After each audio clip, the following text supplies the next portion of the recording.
প্ৰথমে আমি কামপিত বাৰোৱাৰী শ্ৰী দুৰ্গা পূজা পৰিচালনা সমিতিৰ তৰফৰ পৰা সমূহ অসমবাসীৰ লগতে সমূহ ৰাইজক আমি আন্তৰিক ধন্যবাদ জনাইছোঁ।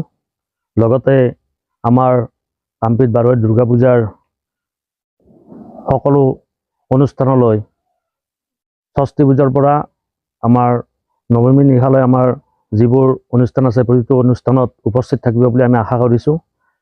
আজি বৰ্তমান আমাৰ পূজাৰ প্ৰস্তুতি সম্পূৰ্ণৰূপে চলি আছে। বৰ্তমান আমাৰ পতাকা উত্তোলনৰ যিটো আমাৰ কাৰ্যসূচী সেইটো আজিৰে পৰা আমাৰ আৰম্ভ কৰা হৈছে।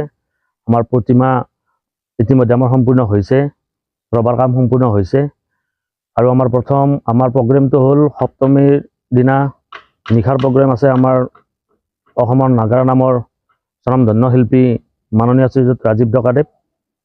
আমাৰ অষ্টমী দিনৰ অনুষ্ঠান ছোৱালী নাগাৰা নাম, সিদিনা আমাৰ আছে অনিতা তালুকদাৰ আৰু ৰাতিৰ আমাৰ কাৰ্যসূচী আছে আমাৰ কামপিত নাট্যগোষ্ঠীৰ দ্বাৰা নিবেদন নাট ভাৰতৰ ধোৱা আৰু নৱমী নিশাৰ আমাৰ বিশেষ কাৰ্যসূচী হ'ল সাংস্কৃতিক সন্ধিয়াৰ অনুষ্ঠান আৰু সেই অনুষ্ঠানত কণ্ঠশিল্পী মিন্ময় মিত্তিক আৰু প্ৰিয়ংকা শইকীয়াই আমাক গীত পৰিৱেশন কৰিব।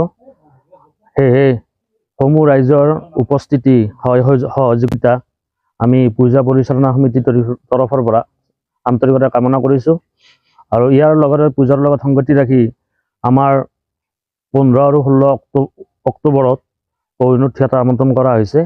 এই 2টি নিশাত সমূহ ৰাইজৰ উপস্থিতি আমি শ্ৰদ্ধাৰে কামনা কৰিছোঁ আৰু সমিতিৰ তৰফৰ পৰা সমূহ ৰাইজক দুৰ্গা পূজাৰ বহুত বহুত শুভকামনা জনাইছোঁ।